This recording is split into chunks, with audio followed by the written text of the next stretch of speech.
다들 안녕하십니까?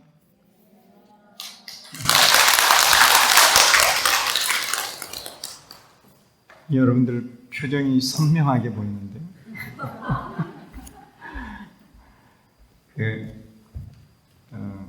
제가 계룡산에서 주로 지내잖아요. 금강대학교에서 요 며칠, 그러니까 요 근래에 계룡산이 아주 선명하게 보여요. 보면은 산이 가깝게 느껴져요. 우리 여기 부산은 잘 모르겠는데 아마 부산도 그럴 거라고 생각하는데 많은 부분들이 가깝게 느껴지고 공기가 맑아진 느낌이 들어요. 많이 공기가 청정해진 느낌. 왜 이렇게 공기가 청정해졌을까요? 비가 와서 그럴까요? 작년에는 비가 많이 왔는데 작년에는 그런 느낌까지는 안 들었어요. 올해는 진짜 맑은 느낌이 들어요. 그리고 여름에도 가을 같은 느낌이 많이 드는 거예요. 그래서 이렇게 왜 그런가 생각을 해봤더니 코로나 영향이야. 코로나로 인해가지고 공장이 많이 안 돌아가는 거예요. 그리고 이제 이동이 좀 적어진 거예요. 그래서 환경 오염이 적어진 거죠. 그러니까 공기가 맑아진 거고, 그러니까 산이 가깝게 느껴지는 거예요. 아마 제 추측이 맞을 거예요. 그래서 우리나라 전반적으로 공기가 많이 맑아졌어요. 그래서 이제 실감을 하는 거죠. 확실히 이제 여러 가지 느낌이 드는데 어쨌든 매연이 적은 거예요. 그래서 이 공기가 맑아진 거예요. 뭐 경제적인 부분에서는 좀 그렇지만 어쨌든 현실을 반영하고 있다 하는 생각이 들었습니다. 어쨌든 오늘 여러분들이 아주 가깝게 보이네요.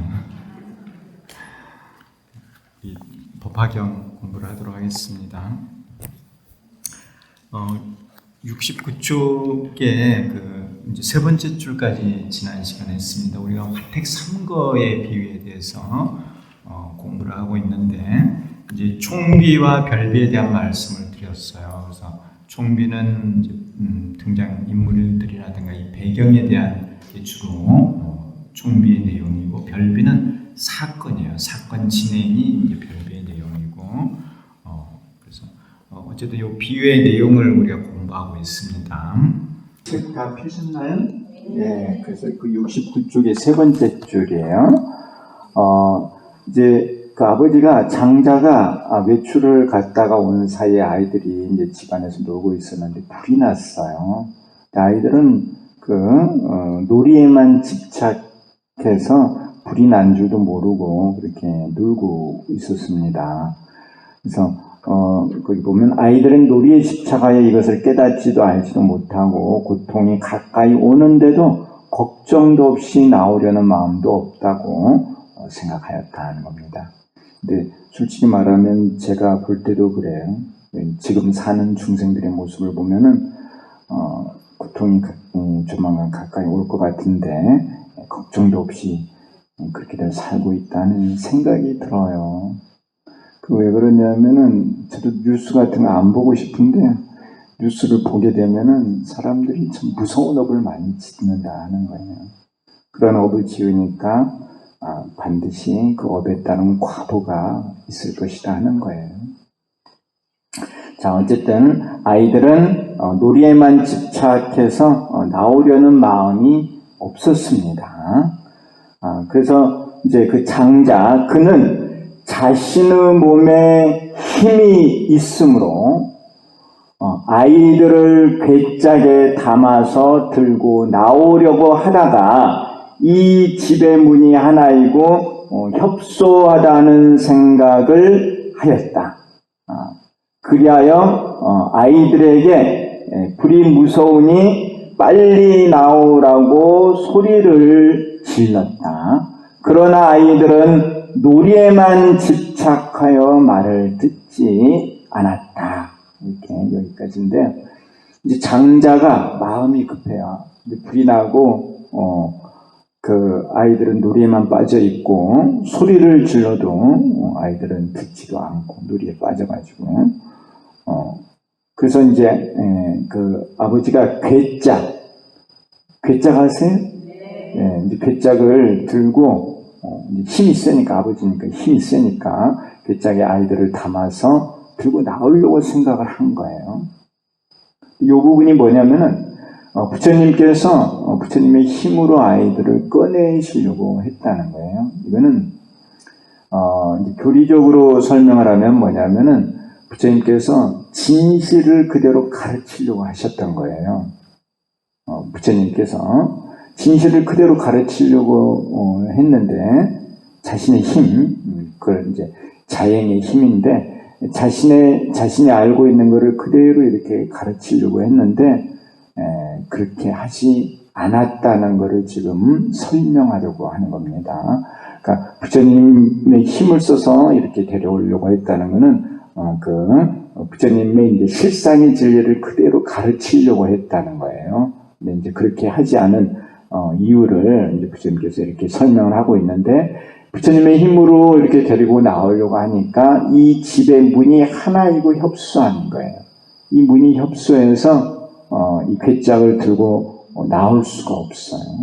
그리고 불이 나고 있기 때문에 이 집이 커요. 그렇기 때문에 아이 하나를 괴짝에 담아서 들고 나오면은 다른 아이들은 다 타서 죽고 말아요. 그래서 이 방법이 좋은 방법이 아니다는 거예요. 부처님께서는 늘 선제원용의 일승 진리를 가르치고 싶은데 그걸 그대로 가르칠 수 없는 상황이다는 거예요.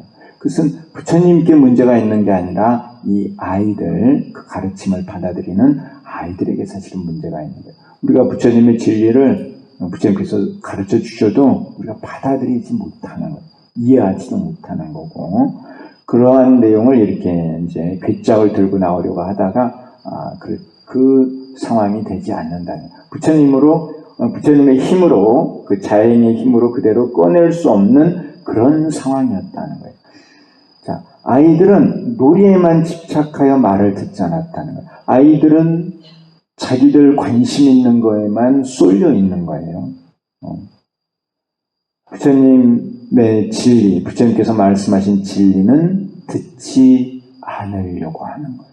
얼마나 참 안타까워요. 내가 봐도 진짜 안타까워요. 참, 이에 장자가 방편을 써서 아이들을 구하고자 생각하고 아이들이 좋아하는 양거, 녹거, 우거가 밖에 있으니 가지고 놀라고 소리쳤다. 아이들은 이러한 수레가 있다는 것을 듣고 서로 밀치며 뛰쳐나왔다. 그런데요. 이제 아버지가 아버지 마음속에 있는 거를 소리를 내서 막 가르치니까 아이들은 따르려고 하지 않았는데 아이들 마음속에 있는 거, 아이들이 갖고 싶어 하는 거, 아이들이 잘 알아들을 수 있는 그러한 것을 소리를 내서 가지라고 하니까 아이들은 거기에 관심이 있는 거예요. 그걸 갖고 싶은 거야. 그러니까 아버지 힘이 아니라 아이들 마음에 맞추는 거예요. 아버지가 아이들 수준처럼 낮춰가지고 아이들 눈높이에 맞춰서 아이들을 인도해 내는 거예요. 그래서 아이들 수준에 맞춰서 아이들 좋아하는 것을 쓰는 것을 바로 방편을 쓴다고 하는 거예요. 좀 이해하시나요? 아이들은 양거 놓고 우거 이런 거에 관심이 있어요. 근데 이런 거는 실제하지 않는 거고 이런 건 장난감이에요. 장난감. 실제로 이런 수레는 없어요. 실제 수레는 대배국어밖에 없어요. 대배국어를 타야만 실제로 사람을 실어 운반할 수 있는 거예요. 이거는 방편이에요. 방편. 아이들은 이런 양거 놓고 우거. 이제 이 세 가지 설정을 했던 이유는 아이들이 좋아하는 게 다 달라. 우리가 다 관심 있는 분야가 다르고 좋아하는 게 다르잖아요. 그래서 이거는 아버지는 오로지 대배국어만을 생각하는 거예요. 근데 아이들은 대배국어는 알지도 못하고 관심도 없어. 그러니까 아이들이 관심 있는 거를 가지고 아이들을 유인을 하는 거예요. 아이들 눈높이에 맞추는 거예요. 그것을 방편이라고 하는 거예요. 처음에는 아버지가 자기 힘을 써서 꺼내려고 했거든요. 자기 식대로 가르치려고 하는 거야. 그런데 아이들은 그걸 받아들이지 못해. 그러니까 아버지가 아이들 수준에 맞춰서 가르침을 준다는 거예요. 그것을 방편이라고 하는 거예요. 근데 우리 인간들이 생각하는 것과 부처님께서 생각하는 것은 차원이 너무너무 달라요. 그러니까 부처님께서 사실 방편을 쓸 수밖에 없다는 것을 비유적으로 표현을 하고 있습니다. 자, 아이들은 이러한 수레가 있다는 것을 듣고 서로 밀치며 뛰쳐나왔다. 장자는 아이들이 안전한 곳으로 나오자 이들에게 똑같이 대배국어를 나누어 주었다 하는 겁니다. 아버지가 가지고 있는 건 오로지 하나예요. 아이들은 각각 관심이 있어. 아이들 각각 관심이 다르고 근기가 다르고 좋아하는 게 달라. 근데 아버지는 오로지 하나만을 생각하는 거예요. 그래서 세 개의 방편을 써서 유인을 해서 아이들이 안전한 곳에 나오니까 하나를 주는 거죠. 하나밖에 없는 거예요. 진실을 주는 거예요. 진실은 오로지 하나예요. 듣고 계시죠? 그래서 똑같이 대배국어를 나누어 주었다. 장자가 양건옥고 우거의 삼거가 본래 없는 것인데 있다고 소리친 것은 아이들을 구하기 위한 것이고 또한 삼거보다 더 좋은 대거를 주었기 때문에 허망하지 않다는 겁니다. 아까도 말씀드렸지만 양건옥고는 원래 없는 거예요. 아버지가 가지고 있지 않은 거예요. 그런데 없는데 있다고 소리친 거잖아요. 집 밖에서. 야, 양거 놓고 우거가 있어. 너희들 좋아하는 거 이거 가지고 놀아. 이렇게 아버지가 소리를 질렀는데 사실 양거 놓고 우거는 가지고 있지 않았어요. 아이들은 그게 갖고 싶으니까 그 말을 듣고는 갖고 싶어서 막 밀치며 뛰쳐나온 거예요. 없었죠? 없었는데 있다고 소리쳤으니까 거짓말이죠? 그런데 이제 그 말씀이 허망한 말씀이 아니다는 거예요. 그래서 이제 그 이유가 뭐냐면은 아이들을 구하기 위한 것이었고 그 양거 녹고 우거보다 더 좋은 대배국어를 주셨기 때문에 허망하지 않다는 거예요. 이 두 가지 이유를 잘 기억을 해 놓으십시오.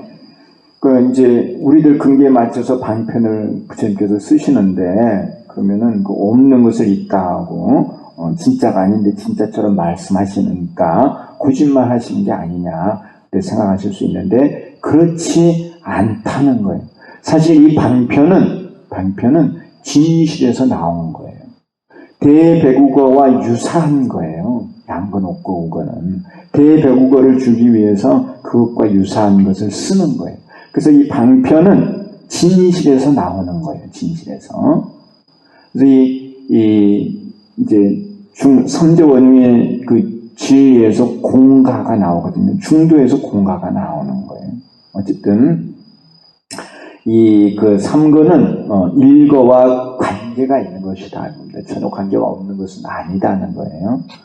그래서 어쨌든 이 두 가지 이유 때문에 그 방편을 쓰신 것은 허망한 것이 아니다 하는 것을 기억을 하시기 바랍니다. 자, 이러한 화택 3거의 비유는 총비와 별비로 나누어진다. 총비는 6가지로 나누어지고 별비는 4가지로 나누어진다. 그래서 먼저 총비는 이제 등장인물, 배경에 관한 거죠. 장자, 그리고 광대한 집, 하나의 문, 500인, 불이 일어남, 그리고 30명의 아들 등 이런 게 이제 총비의 내용이고 이러한 6가지는 제2방편품의 석가장의 내용을 비유하고 있습니다. 그래서 우리가 방편품을 배웠습니다. 석가장은 서가모니 부처님의 계삼현의를 말하고 있는 것이죠. 그래서 장자는 서가모니 부처님, 그리고 광대한 집은 욕계색계, 무색계의 3계, 그리고 70쪽이에요. 그리고 하나의 문은 불도, 그 집을 나오는 문은 하나밖에 없어요. 그래서 삼계 밖을 벗어날 수 있는 길은 오로지 불도밖에 없다는 거. 500인은 중생, 6도의 중생, 또 5도의 중생이라는 것이고, 불이 일어난 것은 오탁팔구, 오탁팔구라는 내용이, 오탁팔구의 내용이 방편품 서가장에 있어요. 그래서 이렇게 정확하게 비유가 된다는 거예요. 그리고 30명의 아들은 삼승의 수행자를 말한다. 그래서 이제 제가 이렇게 표로 그 방편품과 비유품을 이렇게 연결을 시켜놨습니다. 총비의 내용이죠. 표를 다 보시고 계시나요? 예. 그래서 서가모니 부처님은 장자, 그리고 삼계는 사택, 집이죠. 불도는 일문으로 비유가 되고, 중생은 500인, 그리고 오탁팔구는 고통이에요. 그래서 불이 일어나서 고통을 겪는 것이죠. 화기. 그리고 삼승행인, 그 성문승, 영각승, 보살승의 삼승행인은 30자, 30명의 아이들로 이렇게 비유가 되고 있다는 것입니다. 그래서 여기에 이제 그 일문, 문이 하나라는 거, 그래서 이 집을 나오는데 문이 하나라는 거, 잘 기억을 하시기 바랍니다. 그래서 이제 삼거, 양거, 녹거, 우거가 성문승, 영각승, 보살승이고, 그리고 대배국어는 일불승입니다. 자, 여기서 잠깐 저를 한번 보시죠. 그 방편은 3개를 썼죠. 방편은 양거, 녹거, 우거의 방편은 3개를 썼죠. 그리고 이제 그 장자가 주신 거는 하나를 주신 거죠. 예. 그래서 시작은 3개로 시작하지만은 하나로 귀일해요. 그래서 3개를 모아서 하나로 돌아가게 한다고 해서 이거를 한문으로 회삼귀일 이렇게 표현해요. 3개를 모아서 하나로 만든다는 거예요. 그래서 우리가 여기 이제 광명사에서 제가 대사님의 오도기략에 대한 말씀을 드렸는데, 그 오도기략의 오도의 개중에서 회삼귀일 그 아닌가 하는 대사님의 그 오도의 개송이 있어요. 거기에서 대사님께서 회삼귀일을 말씀하신 거예요. 회삼귀일을. 그래서 이 회삼귀일의 내용이 중요합니다. 이 회삼귀일이 이렇게 화택 3거에서는 양거, 녹거, 우거로서 유인을 해서 대배국어 하나를 주는 거예요. 회삼귀일이 너무너무 중요해요. 그래서 이 회삼귀일과 관련해서 여러분들 이렇게 좀 말씀드릴 게 있어요. 제 얼굴을 보세요. 저도 여러분들 얼굴이 보고 싶어요. 마스크를 쓰고 있어가지고 눈만 보이시네. 언제 이렇게 얼굴을 다 드러내놓고 얘기를 할 수 있을까요? 제가 왜 이런 말씀을 드리느냐 하면은, 요즘 흘러가는 이 세계 정세를 보면서, 새삼 이 회삼귀일이 중요하다는 생각을 하는 거예요. 요즘 이제 근래의 이슈가 지속되고 있는 세계적인 이슈가 코로나죠. 코로나인데 최근 핫 뉴스가 있어요. 세계적인 핫 이슈. 그게 뭐죠? 네? 아프가니스탄 맞아요. 아프가니스탄이에요. 아프가니스탄에 무슨 일이 있었나요? 네? 제가 2주 전에 여기 왔다가 지금 2주 만에 다시 왔죠. 2주 동안 많은 일들이 있었죠. 그래서 이 아프가니스탄에서 무슨 일이 있었나요?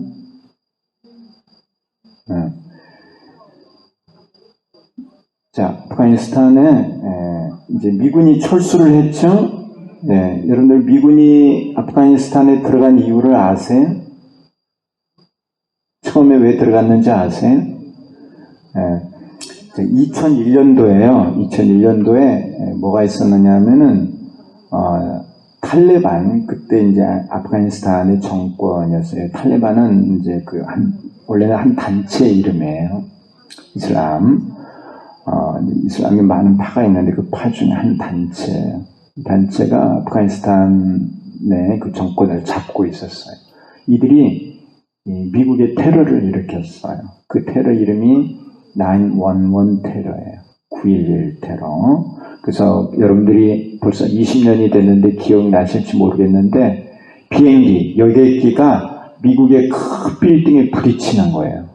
그러면서 그 빌딩이 무너졌어요. 무너지면서 많은 미국 사람들이 죽은 거야.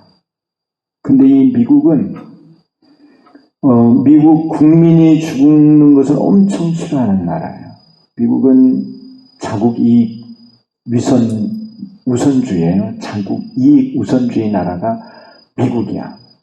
우리나라에 파병을 해서 우리나라 이렇게 이제 그 군대 원조를 해주고 있지만은 그는 미국 국가 이익을 위해서 하는 거예요. 1차적으로. 다른 거는 사실은 다 부수적인 거라고 저는 생각해요. 그런 이제 자국 이익 우선주의 나라인데 자국민이 테러로 인해서 많이 죽은 거예요. 미국이 절대 가만히 있을 리가 없죠. 그래서 그거에 대한 응징을 한 거예요. 그래서 아프가니스탄에 미군을 파견을 한 거죠. 그리고는 20년의 세월이 흘렀어요. 20년 세월 동안 아프가니스탄 내에서 많은 일들이 일어났어요. 사실 절대 조용하지 않은 그런 곳이죠. 그리고는 이제 여러 가지 여론도 그렇고 또 재정적인 문제도 그렇고 많은 문제가 있어서 철군을 하는 거예요. 그래서 이제 8월 31일까지 이제 철군을 하겠다고 하는데 지금도 아마 진행이 되고 있는 걸로 알고 있어요. 그런데 이제 8월 31일 철군을 이렇게 기한을 해놓고 철군을 하는데 그 전에 또 테러가 일어난 거야. 그래서 그 ISK라고 하는 이 또 다른 이슬람 단체가 탈레반하고는 다른데요. IS라는 말은 이슬라믹 스테이트라는 이슬람 국가의 약칭이에요. 그래서 ISK라고 하는 단체가 또 테러를 했는데 그 테러로 인해서 또 미군이 또 죽은 거야. 그래가지고 그 미군의 유해가 미국 공항에 도착했는데 바이든 대통령이 가서 그 유해를 맞이하죠. 그러면서 이제 또 보도하기를 이제 응징을 또 하겠다. 그런 상황이 지금 이렇게 흘러가고 있는 거예요. 그래서 이제 제가 법화를 전공을 하고 있고 또 불교학을 하고 있잖아요. 그래서 이러한 세계 흐름에 대해서 내가 불교적인 관점으로 보는 거예요. 제가 그 전에 이제 코로나에 대해서도 불교적인 관점에서 원인과 해결책을 말씀을 드렸죠. 말씀드렸어요. 근데 이런 이제 전쟁의 이런 흐름을, 세계적인 이런 흐름을 보면서 내 나름 또 이런 전쟁의 원인과 또 그것에 대한 해결책을 저는 생각을 해요. 내 나름. 그래서 이런 전쟁의 원인, 그리고 그 해결책은 과연 무엇인가 하는 고민을 하게 되는 거예요.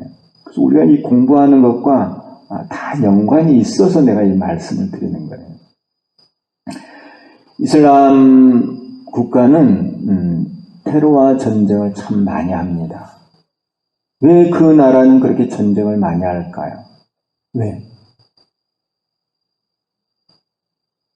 왜 전쟁을 많이 하죠? 왜 사람들은 전쟁을 이렇게 하죠? 전쟁의 그 결과는 참 참혹해요. 우리도 6.25 전쟁이라는 걸 겪어봤잖아요. 참 여러분들 세대는 아닌가요? 물론 저도 직접 겪진 않았지만은 저희 가까운 사람들이 다 겪었잖아요. 그 참혹한 현실은 말로 표현할 수가 없잖아요. 근데 왜 사람들이 전쟁을 하죠? 많은 이유가 있겠죠. 많은 여러 가지 이유가 있는데 이 불교적인 관점에서 보면은 아상이고 욕심이고 분별이고 그렇다네요. 그 가장 문제가 분별이에요. 사실은 분별과 대립이야. 너와 나라고 하는 이 분별, 너는 너고 나는 나야? 그 분별, 거기에서부터 이제 아상, 나라는 사랑도 있고 상이란도 있고 또 내 것 하는 욕심도 생겨나고 여러 가지가 생겨나는 거예요. 제가 이제 진단을 할 때는 그런 전쟁의 원인은 사실은 분별에서 시작한다. 분별에서. 그건 물론 제 생각이에요. 제 생각이지만은 내가 이렇게 우리 이 인류 역사상 전쟁이 없는 때가 거의 없었어요, 여러분. 전 세계적으로 늘 어느 한 곳에는 항상 전쟁이 있었다. 왜 이렇게 인류 역사에 이렇게 전쟁이 계속 지속이 되고 있는가? 그 원인을 이렇게 들어가고 생각을 하고 해보면은 그 원인은 바로 분별이라는 거죠, 분별. 인간의 분별. 사실은 무명 때문에 분별을 해요. 무명 때문에. 아군과 적군의 분별, 너와 나의 분별에서 시작해서 그런 분별이 일어난다는 거죠. 이 이슬람교는 뭘 가르치느냐 하면은 한 손엔 코란, 또 한 손엔 칼을 말해요. 칼을 왜 들고 있어요? 칼을 왜 들고 있어요? 칼 폼으로 들고 있어요? 그런 건 아니죠. 이교도들을 무찌른다는 거야, 이교도들을. 코란을 믿지 않는 사람들은 무찌르는 거지. 그러니까 늘 분별이 있는 거야, 분별. 믿는 사람, 믿지 않는 사람. 정통과 이단. 그러면서 적을 만들어서 이제 싸움을 하는 거지. 이슬람 이제 헤지라가 622년인데 그때 이후로 이슬람교는 계속 싸움을 했어요. 지금도 싸움을 하고 있어요. 그 탈레반 정권은 그 파 가운데 그 수니파라 그래요. 수니파. 근데 수니파가 이제 숫자가 많고 아프가니스탄 바로 옆에 있는 나라가 이란과 이라크예요. 이란과 이라크가 시아파라 그래요. 크게 이제 두 파가 있는데 그 수니파 내에도 또 파가 여러 개가 있어요. 탈레반은 그 파 가운데 하나예요. 그리고 좀 과격해요. 그래서 이번에 이제 탈레반이 정권을 잡으면서 많은 그런 엄청난 일을 살생을 저지르잖아요. 그건 제가 말씀 안 드려도 알고 계시죠? 정말 무서운 일들을 저지르고 있는 거예요. 자기들 나름의 어떤 교리적인 해석을 가지고. 근데 이 이슬람교는 계속 싸워. 제가 이제 어떤 생각을 했느냐면은 중세가 끝나갈 무렵에 종교전쟁이 있었어요. 그 종교전쟁은 기독교 국가와 이슬람교 국가의 싸움이었어요. 응? 오랜 세월 유럽과 이슬람교도가 싸운 거야. 그러면서 이제 중세가 몰락을 하고 새로 이제 근세, 현대로 넘어온 거죠. 근데 지금 미국하고 또 그 아프가니스탄 탈레반하고 싸우고 있잖아요. 이슬람교도들하고. 근데 미국이 어떻게 보면 기독교 국가거든요.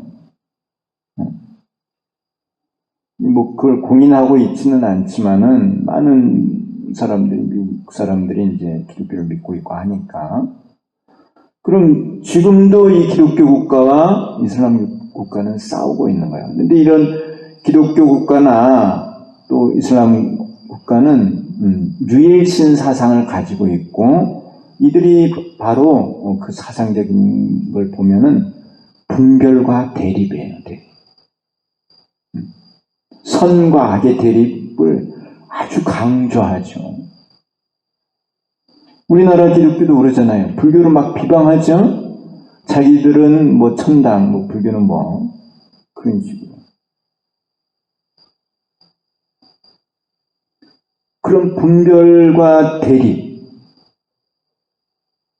그것이 전쟁을 유발하는 거예요. 그러니까 기독교 국가, 이슬람 국가는 전쟁을 많이 하는 거야. 근데 이 역사를 보면은 불교를 이유로 해서 전쟁이 일어나진 않아요. 이해하시나요? 네. 자, 어떻게 보면은 이슬람들은 분별로 시작해서 분별로 끝나는 거야. 끝까지 분별이야. 그러니까 끝까지 전쟁이야. 그런 나라에서 어떤 평화를 찾아보기는 어려울 것 같다는 거예요. 이슬람 국가나 기독교 국가가 있는 한은 세계 평화는 이루어지기가 힘들어요. 그들은 끝없이 분별을 하고 이교도들을 무찔러야 되니까. 세계 평화를 기대하기는 어렵죠. 그러한 믿음, 사상, 종교를 가지고는 이 세계에 평화가 오기는 어려울 것이라는 거죠. 자, 그러면은 이 세계에 평화를 가져올 수 있는 종교는 무엇일까요? 답이 그냥 바로 나오시네. 여러분들도 저한테 물들었나요? 저는 불교밖에 없다고 생각을 해요. 불교 국가 또 불교 사상을 가진 사람이 정치를 하면은 평화적으로 이끌어갈 것이라는 거죠. 도대체 불교에 어떤 사상이 있어서 그러는 거죠?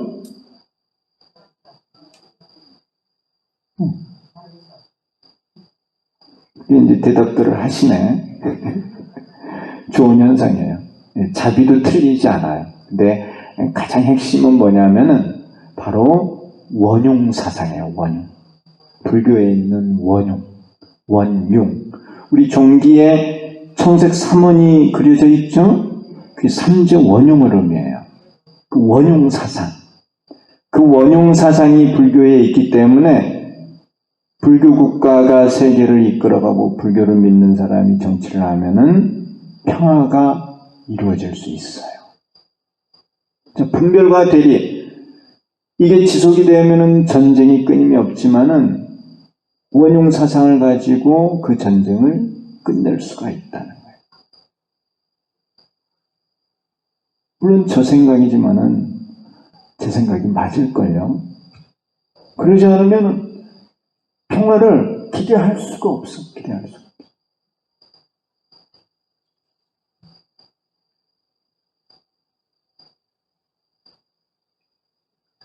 그래서 그런 이제 이슬람 국가와 이 기독교 국가의 이런 싸움 전쟁을 보면서 그 전쟁의 원인은 분별과 대립이고 저거를 고칠 수 있는 사상은 원흉 사상이고 그러면은 우리가 무엇을 해야 돼요?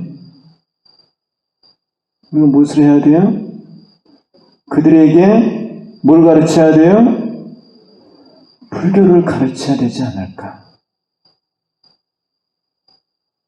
그래요? 안 그래요? 물론 쉬운 일이 아니야. 그런데 방법이 없는 것도 아니에요. 가르쳐야 돼, 가르쳐. 그래서 상원각 대사님께서 천태종도에게 교시를 내린 거예요. 천태종도의 사명이에요, 사명. 지상에 불국을 실현하라는 거. 우리 천태종도의 사명인 거예요. 대사님께서 왜 그런 말씀을 하셨느냐 하면은 대사님께서 전쟁의 그 참혹함을 겪으셨어요. 이제 1911년도 신해생이신데 그때가 일제시대 때야. 1910년도에 한일 합방이 되죠? 한일 병합조약이 1910년 8월 29일인가 뭐 그쯤 이루어져요. 그러면서 일제가 우리나라의 통치권을 쥐고 흔드는 거야, 우리나라를. 그런 어려운 시기에 태어나신, 그 이듬해에 태어나신 거잖아요. 그래서 어려서 자라서 일제시대 때를 겪고, 또 이 우리나라 땅에서 수행을 하는데 일제 압박 때문에 수행하기도 어려웠던 거예요. 그러니까 나라 없는 서러움을 뼈저리게 느끼시는 거죠. 일본 사람들이 도를 못 닦게 막았거든요. 도인들이 있으면 자기들이 이 나라를 통치하기가 힘드니까. 도인들이 예전에 이제 이순신 장군이 임진왜란때 전쟁을 하셔가지고 우리나라를 구하셨는데 그때 옆에서 도와주신 분들이 다 도인들이고 스님들이야. 일본이 그런 걸 잘 알고 있거든. 도인들이 있으면 우리나라를 통치하기가 힘들어. 그러니까 도를 못 닦게 하는 거야. 그러니까 산에서 수행을 하시는데 너무 힘드시네요. 그래서 중국을 가신 거예요. 중국에 가셔서도 서름을 많이 받으셨어. 응? 나라 이름 민족 아니에요. 응? 천대를 많이 했다. 그 당시 중국 사람들은 조선인을 엄청 천대했어요, 여러분. 지금은 상황이 반대지. 응? 우리한테 많은 걸 배우니까. 근데 그 당시에는 그랬다고요. 그러니까 외국에 가서도 또 그런 걸 경험을 하시고. 그리고는 이제 1936년도에 다시 한국에 오시거든요. 그때 이제 왜 오시느냐 하면은 일본이 이제 패망할 거를 예견을 하시는 거예요.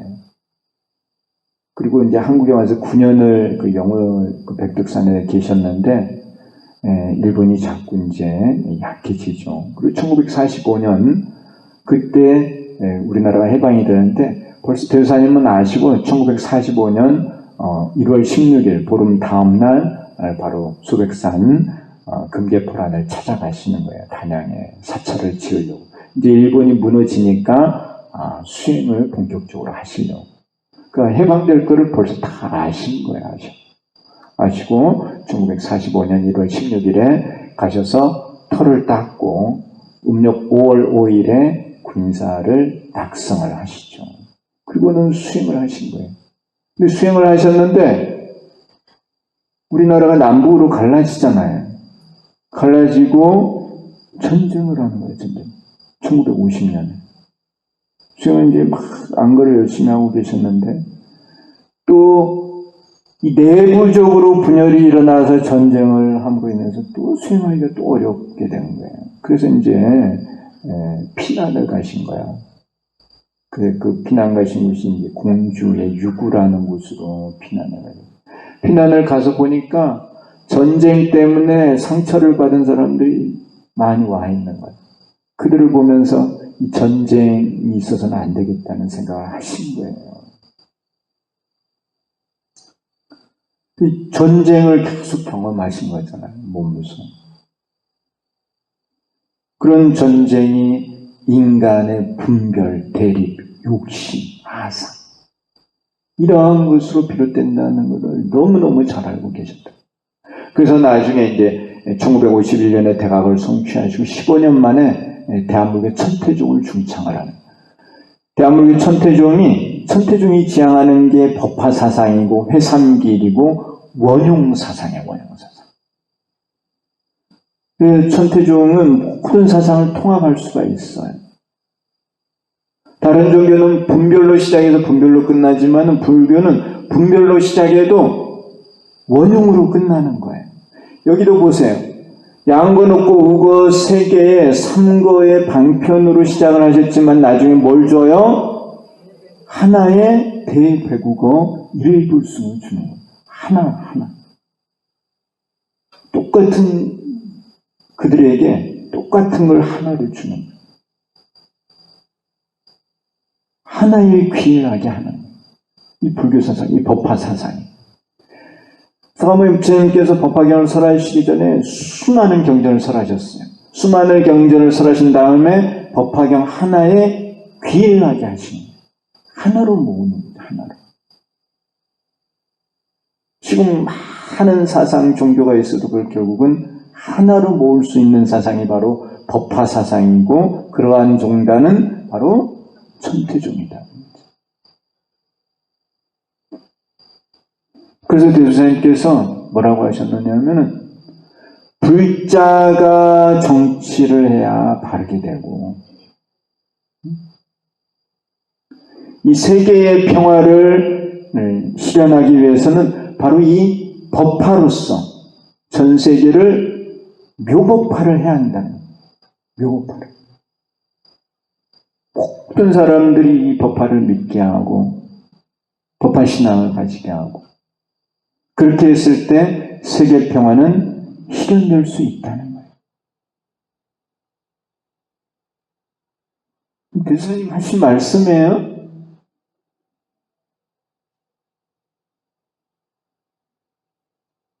제 말씀 잘 듣고 계세요? 네. 우리 천대 종교에게 교실을 내리신 거예요, 교실을. 교실문을 직접 낭독을 하시면서 우리들에게 이 사명을 주신 거야, 사명을. 전 세계를 다 불국토로 만들어야 된다. 그런데 그거 할 수 있어요, 없어요? 역시 여러분들은 저에게 많은 희망과 꿈, 용기를 주십니다.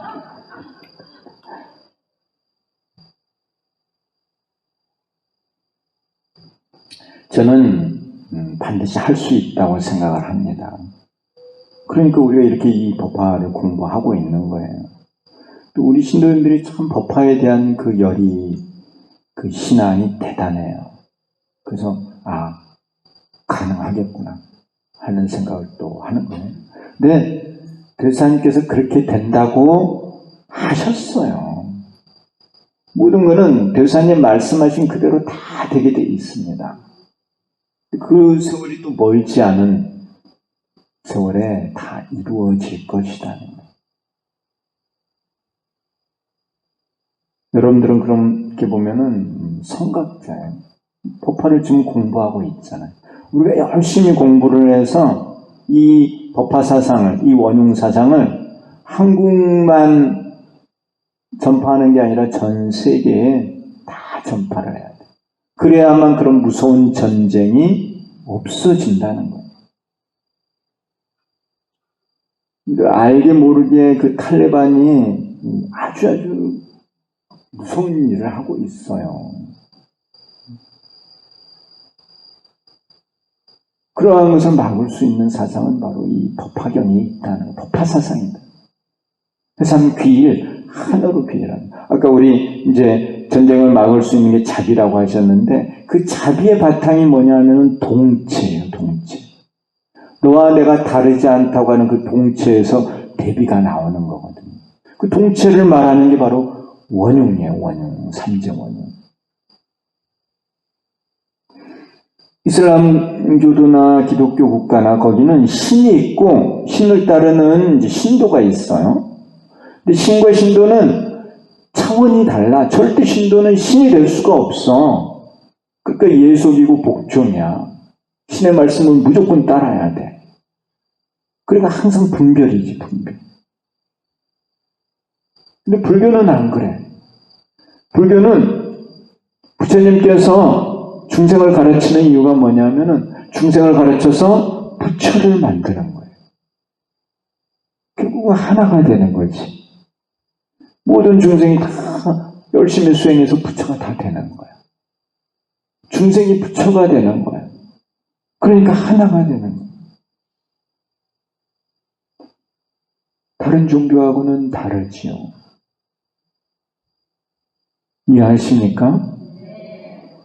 그래서 지금도 이렇게 그 전쟁과 테러 이런 거를 보면서 요즘은 이제 오픈된 세상이라서 전 세계에 일어나는 일들을 우리가 쉽게 이렇게 알 수가 있어. 이런 것을 보면서 제 나름 그런 생각을 한다는 거예요. 전쟁의 원인, 또 이거를 해결할 수 있는 방법이 뭐냐는 거예요. 그래서 이 원흉 사상이라는 거예요. 그리고 이제 나라로서 포교를 한다고 했을 때 대한민국이 약한 나라이면은 그들은 우리 거를 배우려고 하질 않아요. 우리가 강하고 잘 살고 또 즐겁고 뭐든 잘하고 그러면은 우리 걸 배우고 싶어요? 안 배우고 싶어요? 배우고 싶어서 날릴 거야, 날려. 그러니까 우리가 잘 살아야 돼. 또 우리가 강한 나라가 돼야 돼. 그와 같이 했을 때 그들은 자연히 우리를 우리 것을 배우러 올 것이라는. 배우러 올까요? 안 올까요? 온다는 거예요. 제가 말씀드렸잖아요. 93년도에 이제 이대근 스님께서 이제 열반에 드셨는데, 열반에 드시기 한 달 전쯤 제가 직접 이대근 스님 뵙고 친견을 했거든요.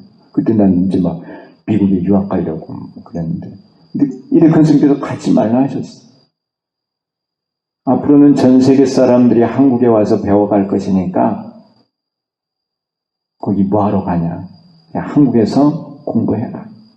제가 한국에서 열심히 공부하고 있잖아요. 가르침. 근데 내가 지금 와서 이렇게 이대근 스님 말씀이 하나도 틀린 게 없다는 생각을 하는 거예요. 앞으로는 전 세계 사람들이 와서 한국 걸 배워가게 돼 있어요. 제가 말씀드리잖아요. 지금 세계를 리드해가는 거는 한국이라고 이제 말하면 조금 그럴 수도 있는데, 한국이 그렇게 해가고 있어요. 차츰.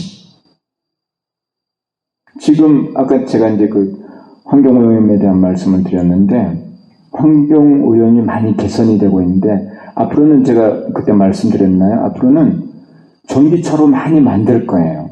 이제 휘발유차는 없어져가. 경유나 휘발유는. 왜? 그거는 환경오염을 많이 일으키니까. 전기차는 환경오염이 없잖아요. 근데 이 전기차로 이렇게 바뀌어가고, 선박도 전기로 가는 선박, 중국에서는 하고 있어요.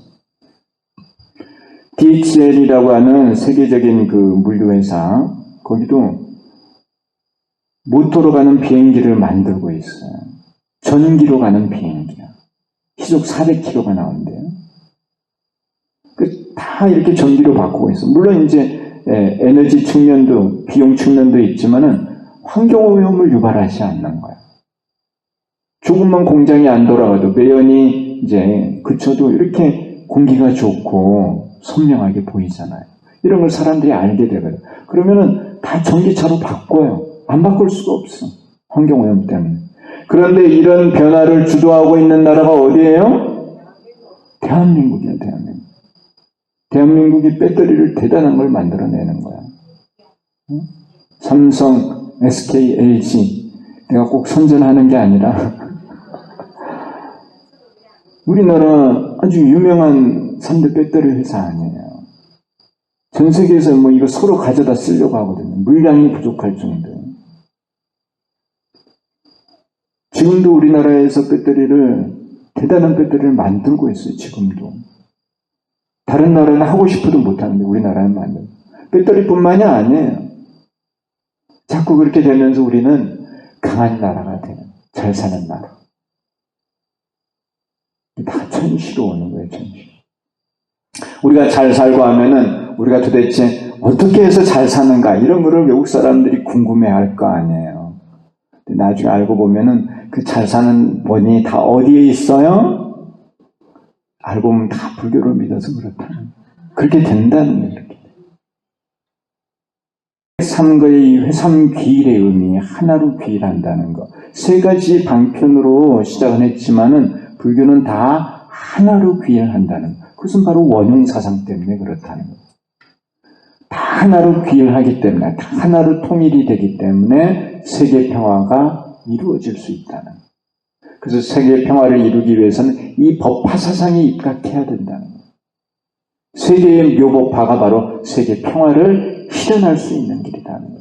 우리 천태종도가 명심해야 돼요. 그건 대우사님의 교시의 말씀이에요. 잘 아셨죠? 네. 자, 기회가 돼서 한번 말씀을 드렸습니다. 자, 다음으로 별비는 70쪽 중간입니다. 다음으로 별비는 이제 사건의 진행이에요. 그래서 장자가 불을 보는 거예요. 이제 장자가 외출하고 와서 집에 와서 보니까 이제 불이 났다는 거고, 그리고 괴짝을 버리고 수레를 쓰는 것. 괴짝을 쓰는 것은 진실을 그대로 말씀하시는 거예요. 그러니까 장자의 힘으로 아이들을 꺼내는 거니까. 근데 그렇게 해서는 아이들을 다 구출하지 못해요. 그러니까 방편의 수레를 쓴다는 것이죠. 그리고 아들들에게 똑같이 대거를 주는 거예요. 밖에 나온 아이들에게 똑같이 다 대배구거를 줘요. 그래서 아들에게 똑같이 대거를 주는 거예요. 아이들이 밖에 나온 아이들입니다.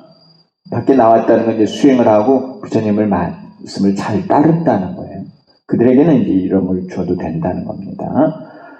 장자가 허망하지 않은 것입니다. 이러한 네 가지는 제2 방편품의 서가장의 내용을 비유하고 있는데, 장자가 불을 보는 것은 서가모니 부처님께서 오타그 악한 세상을 보는 것이고, 괴짝을 버리고 수레를 쓰는 것은 실상을 설할 수 없으므로 방편을 설하는 것이고, 아들들에게 똑같이 대거를 주는 것은 다만 무상도만을 설하는 것이고, 장자가 허망하지 않은 것은 서가모니 부처님께서 제법의 왕이라고 말씀하신 것이다 겁니다. 그래서 지금 이제 이 합비의 내용인데, 이 방편품의 내용을 비유품에서 크기로 이렇게 비유로 연결을 하고 있다는 거예요. 그래서 이 비유의 내용은 그 법설의 내용과 정확하게 이렇게 연결이 된다는 것을 말씀드리려고 내가 이렇게 하나하나 설명을 하는 겁니다. 우리가 이렇게 법화경을 그냥 읽으면은 이런 구체적인 내용을 알 수가 없어요. 그래서 이러한 내용을 공부를 하시고 법화경을 독송을 하시면은 이러한 내용을 잘 이해하게 되는 것이에요. 그래서 제가 하나하나 찾아서 이렇게 표로 그려놓은 겁니다. 이렇게 연결이 된다는 제2 방편품과 제3 비유품의 내용이 연결이 되는 거예요. 그래서 표로 그려놓았습니다. 그래서 방편품의 아이 불안관 견육도 중생, 내가 이제 부처의 눈으로 관을 하되 육도의 중생을 본다. 그러니까 부처님 눈으로 보니까 육도, 지옥, 축생, 악의, 아수라, 인간, 천상이죠. 여기서 고통받는 중생들을 본다는 거예요. 우리는 인간 세상에 살고 있는데 인간 세상도 불타는 집과 같다는 거예요. 그래서 장자 견합이, 장자가 이제 외출을 갔다가 집에 와보니 집에 불이 난 것을 보는 것과 같은 것이고, 그 다음에 두 번째, 이 방편욕고 위오 비구설, 부처님께서 서가모니 부처님께서 바라나시에 가셔서 처음으로 오비구를 위해서 고집열도 사성제를 설해요. 근데 그 사성제가, 그때 설하신 사성제가 방편이었어요. 바로 성문성을 설하시는 건데, 이게 이제 사괴 용겁이 괴짝을 버리고 수레를 쓰는 것이다. 괴짝은 이제 부처님께서 직접 힘을 쓰는 것이고, 수레는 아이들이 좋아하는 양분 없고 우거예요. 그러니까 아이들이 좋아하는 것으로 방편을 썼다는 거예요. 부처님께서 말씀하시고자 하는 것을 직접 말씀하시는 게 아니라 아이들이 좋아하는 것으로 유인을 했다는 거죠. 바로 방편을 쓰셨다는 것을 이렇게 말씀하신 겁니다. 그 세 번째, 정직 사방편 단설 무상도, 그 방편을 버리고 다만 무상도말을 설하신다. 이제 아이들이 안전한 곳으로 나오니까 방편에 의해서 유인이 되고, 그래서 그 방편을 쫓아서 나온 아이들에게는 똑같이 대배국어, 이 대배국어는 실제 있는 거예요. 진실한 수레예요. 이걸 타면 진짜로 부처로 가는 거예요. 그래서 등사 제자 대겁이 똑같이 아이들에게 이 대배국어를 주었다는 겁니다. 똑같이 주는 거죠. 평등하게 주는 거예요. 그래서 불교 사상은 평등 사상이에요, 여러분. 불교만큼 평등한 사상을 가진 종교가 없어요. 무조건적인 평등이 아니에요, 사실은. 불교에서 말하는 평등을 잘 알아야 돼요. 능력에 맞게 얻는 게 평등이에요, 여러분. 아시나요? 네, 우리가 잘 알아야 돼요. 기계적인 그런 평등이 아니에요. 노력한 만큼 얻는 것, 그리고 좋은 일을 하면 복을 받고 나쁜 짓을 하면 벌을 받는다는, 그게 평등이에요. 자, 그 다음 여등물 유의 아위 제법왕, 법왕이라고 말씀을 하신 거예요. 이것은 장자 무 허망비, 장자가 허망하지 않다는 겁니다. 이러한 비유. 그래서 방편품의 이런 개송과 비유품의 이 말씀이 그대로 연결이 되고 있다는 거예요. 그래서 이 비유는 법설을 전제로 이렇게 비유를 말하게 되어 있습니다. 제가 여러분들께 누차 강조를 해요. 법화경에 나와 있는 비유는 다 법설과 하나하나 1대1로 연결이 되는 것이에요. 그래서 이렇게 표로 여러분들께 예시로서 드리는 것입니다. 그래서 비유를 잘 공부를 하면 법설을 알게 돼요. 72쪽의 대입니다. 72쪽. 이 비유품의 대의예요. 그래서 제2방편품에서 객원현실, 특히 이제 개3현일이죠. 3승의 방편을 열어서 1승의 진실을 드러낸다고 하는 이 개3현일에 대해 법설을 하신 내용에 대해 제3비유품에서 비설, 비유로서 말씀을 하셨다. 비유품에서는 법설을 이해한 상근인인 사리불에게 부처님께서 인가를 하시고 수기를 주십니다.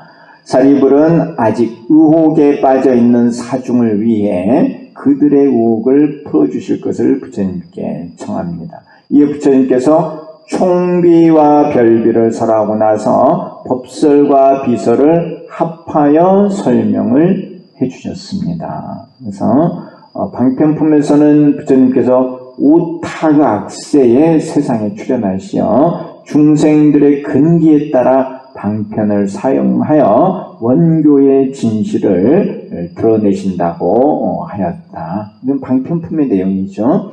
이러한 개현, 개3연일의 법설에 대하여 제3비유품에서는 불타는 집에서 놀고 있는 아이들을 구하기 위하여 그들이 좋아하는 양거, 녹거, 우거로 유인을 하여 집 밖으로 나왔을 때 똑같이 대배국어를 준다고 하는 화택 3거의 비유로 설명을 하였다. 그래서 이 불이죠, 불.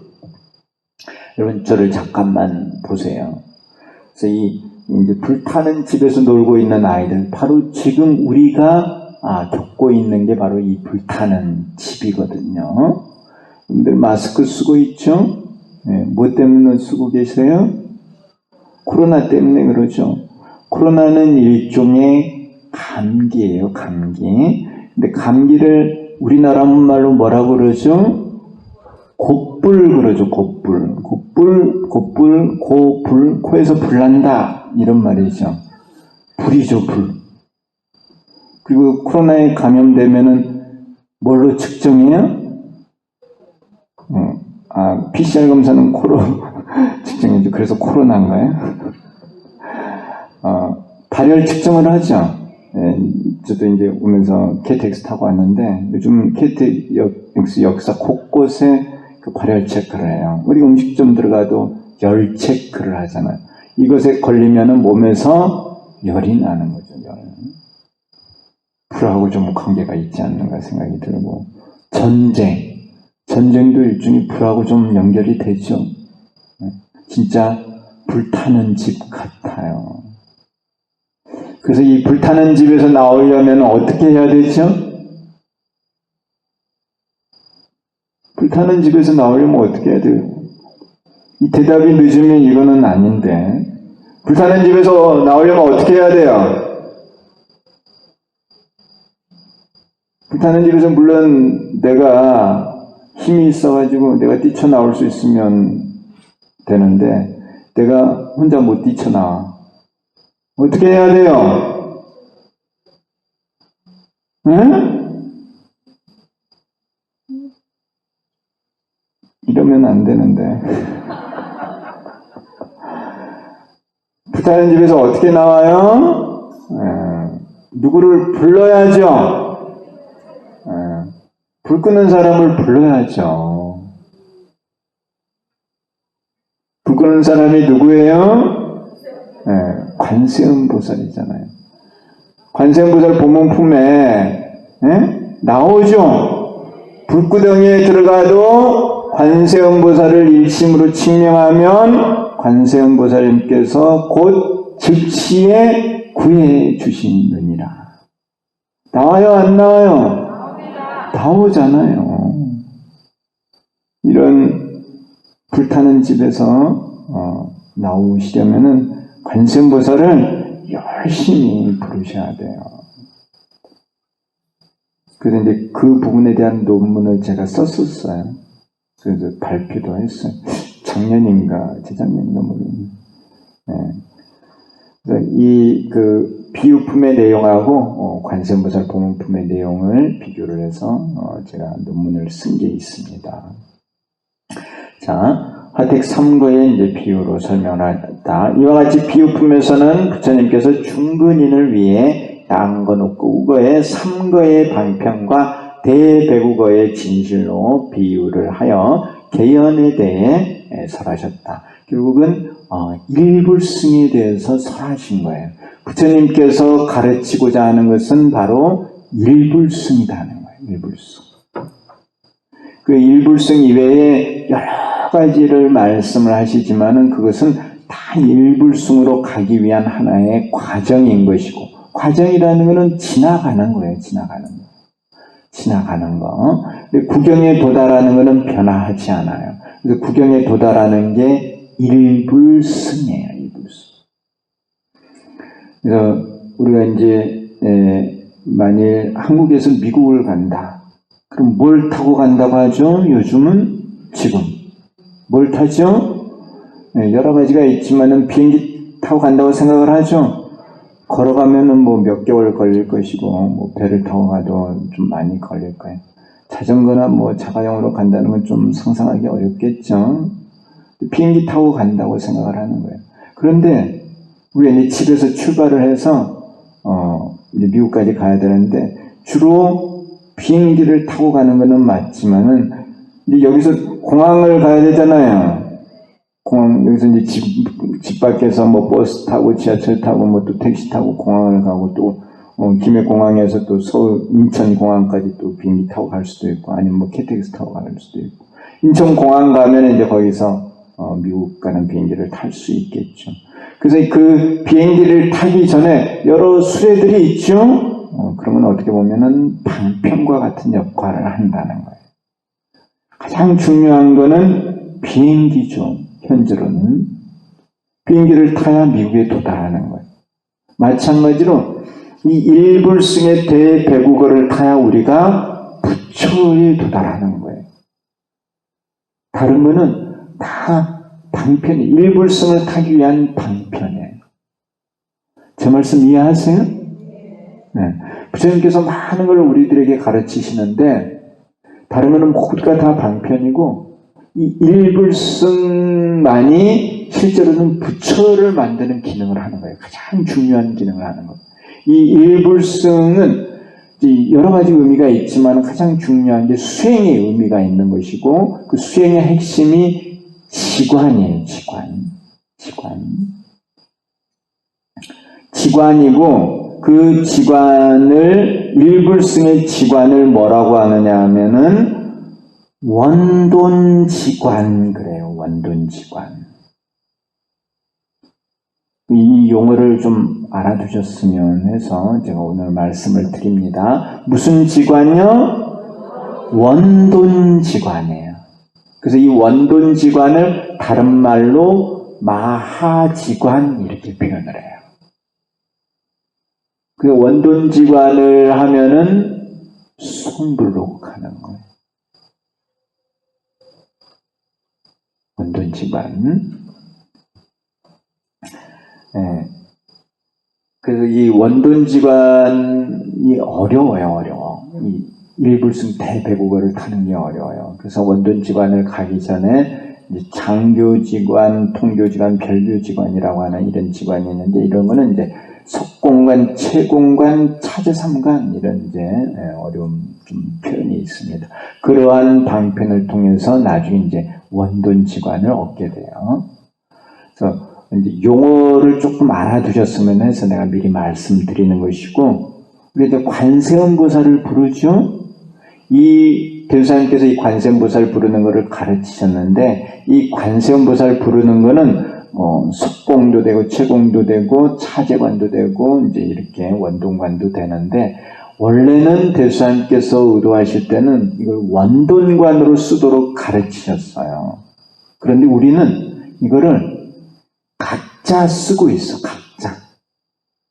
그래서 이 관세음보살 부르는 걸 가지고 소원을 이루는 법으로 쓰고도 있어요. 근데 소원도 이루어져요. 또 이제 조금 수행을 하면은 이제 석공이나 채공, 공을 깨닫는 법으로도 쓰이고 가를 깨닫는 법으로도 쓰이고 이렇게 삼재원흉의 중도, 원흉의 중도를 깨닫는 원돈지관으로도 쓰는 거예요. 관세음보살 부르는 게. 그래서 우리가 부르는 이 관세음보살 부르는 이 법을 가지고 성불까지도 가는 것이다 하는 거예요. 그걸 내가 이제 미리 말씀드리기 위해서 여러분들께 말씀드리는 거예요. 칼이 있죠, 칼. 칼 아시죠? 칼은 좋은 거예요, 나쁜 거예요? 칼은, 그렇죠. 칼은 쓰는 사람에 따라 좋은 데 쓸 수도 있고, 나쁜 데 쓸 수도 있어요. 범죄자가 쓰면은 범죄를 저지른 데 쓰겠죠. 식당에서 밥하는데 요리사가 쓰면은 우리가 음식을 만드는 데 쓰는 거예요. 칼 그 자체에 선악이 있는 건 아니죠. 그것을 어떻게 쓰느냐에 따라 다른 거예요. 이해하시나요? 또 칼도 여러 용도로 쓰이는 거예요. 여러 용도로. 그래서 이 관세음보살 부르는 것도 마찬가지예요. 이 법을 가지고 우리 욕심 채우는 데 쓸 수도 있어요. 근데 이 법을 가지고 부처님의 진리를 깨닫는 데 쓸 수도 있는 거예요. 그는 쓰는 사람이 어떻게 쓰느냐에 달려있는 거예요. 내 말씀 아시겠어요? 네. 우리가 이거 잘 알아야 돼요. 그래서 이런 원돈지관의 원리를 알아서 관세음보살을 불러서 삼재원흉의 진리를 깨닫기 위해 노력을 해야 된다는 거예요. 그래야만 이게 원돈지관이 되는 거예요. 근데 그게 쉬운 게 아니에요. 그렇지만 우리가 그것을 해야 돼요. 그래야만 성불할 수가 있어요. 그냥 막 부른다고 되는 게 아니라 우리가 명확히 사실 알아야 되는 거예요. 이제 수행을 하면서 경험이 쌓이면서 어디로 가야 될지를 차츰 알기는 돼요. 관세음보살 부르면은 관세음보살께서 바른 길을 인도해 주시거든요. 그러면 이제 그 길을 따라서 가다 보면은 이제 종점에 도달할 수 있어요. 어쨌든 이 관세음보살 부르는 법은 우리를 성불로 가게 이끌어 주십니다. 그렇지만 그것을 우리가 이제 자세히 이렇게 들여다보면은 결국은 원돈지관을 해야만 부처의 자리에 도달할 수 있다는 거예요. 그 원돈지관까지 다 연결할 수 있어. 그거는 이해하셨나요? 예. 그래서 우리가 이 화택 3거인데 불타는 집에서 나오는 거예요. 관세음보살을 불러서 나오는 거예요. 또 나와서 우리가 일불승의 수레를 탈 때도 이 관세음보살을 불러서 일불승의 수레를 타고 부처의 자리까지 다 도달할 수 있다. 그래서 불타는 집에서 나와서 부처의 자리까지 가는데 우리는 관세음보살 부르는 이 법을 가지고 다 할 수 있다는 거예요. 그러니까 대사님께서 얼마나 대단한 것을 우리들에게 가르쳐 주신 거예요. 그리고 그러한 내용은 바로 법화경 관세음보살 보문품에 있는 거예요. 그래서 관세음보살님께서 여러 가지 응신을 놔두어서 그때마다 방편을 써서 우리들을 결국은 일불승까지 데려간다는 거예요. 그리고 이제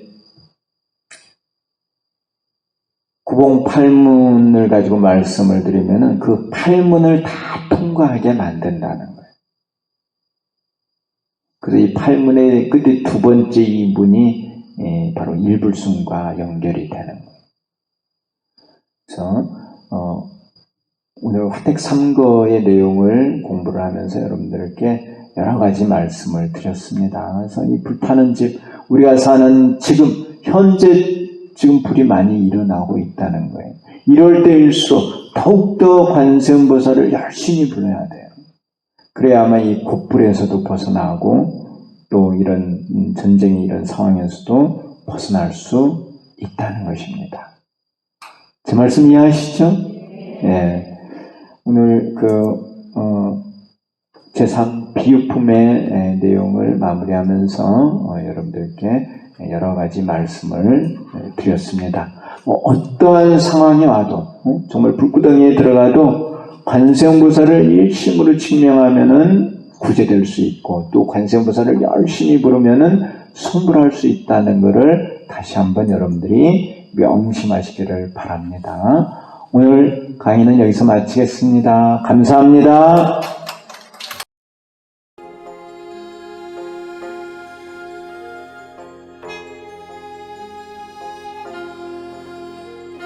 세상살이 불안함이 불타는 집 같아서 생로병사 근심 걱정 그칠 새가 없어라.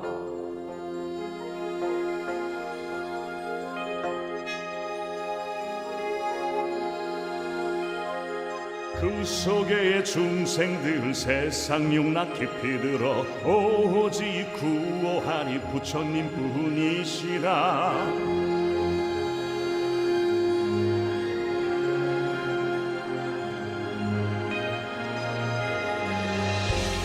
사랑하는 아이들아, 어서 빨리 나오너라. 너희들이 좋아하는 수레가 있느니라. 굴란집 뛰쳐나와 그 수레에 기뻐하니 일승요법 거룩하운 보살의 법이라네. 묘법영화 묘법영화 실상묘법영화여.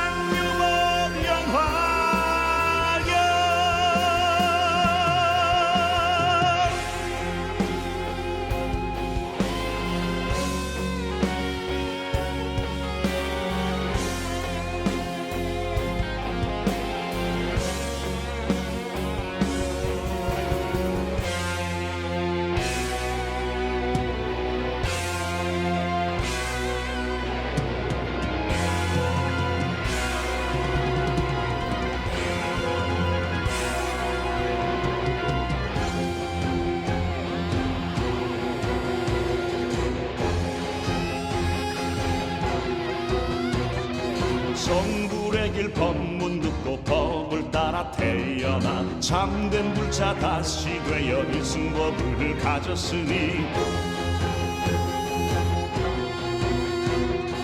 나도 필경 성불하여 천상인간 공경받고 무상법륜 굴리어서 보살교화하리이다.